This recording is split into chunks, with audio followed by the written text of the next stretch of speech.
Russian authorities have raided over 1,600 homes of Jehovah's Witnesses since 2017. In the early morning hours of October the 4th, 2021, dozens of law enforcement officers burst into homes of Jehovah's Witnesses in the city of Irkutsk, Siberia. Several were beaten and humiliated. At 6:15 a.m., they smashed the window and knocked it out. My husband thought burglars had broken in. He went to check the window and was immediately thrown down to the floor, which was covered with glass. His feet, elbows, and hands were bloodied. My wife and I were woken up by persistent ringing of our doorbell. I remember opening the door, then suddenly I was forced to the floor. I felt that my front tooth had been partially broken off.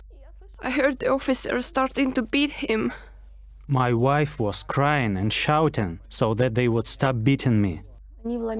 They broke into our apartment through the window. They started shouting at me to lie face down on the floor. I replied, "What's happening?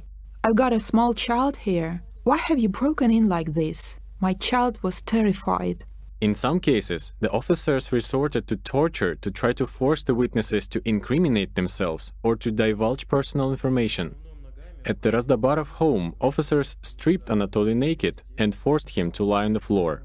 I tried to raise my head, they hit me in the face, they kicked me in the area of my kidneys and my head, and then masked men came up behind me and lifted me up.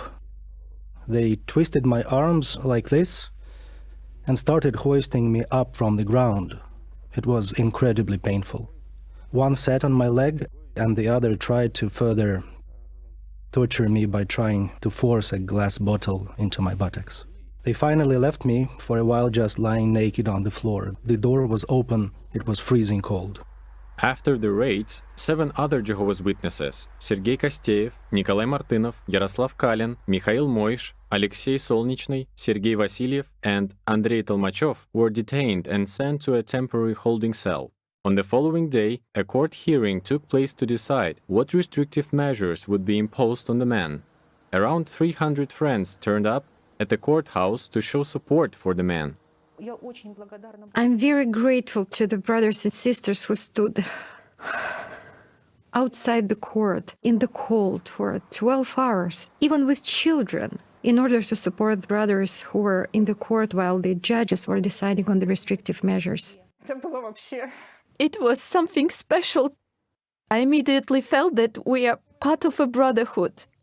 It was so obvious that the words of the friends came from the depths of their hearts and that they were right there with us.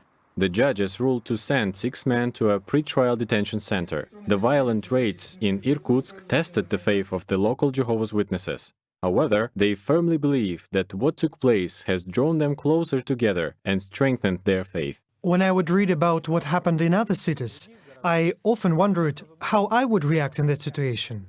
Now it has happened to me, and I have seen how Jehovah has really supported me. I felt that there were angels with us because of the way we endured throughout the whole search. I know it was only possible with Jehovah. I was completely calm and felt total inner peace during the search. After this experience, I am certain that any brother or sister who serves Jehovah today and does so sincerely and wholeheartedly can endure no matter what trials he faces in life. That's for sure.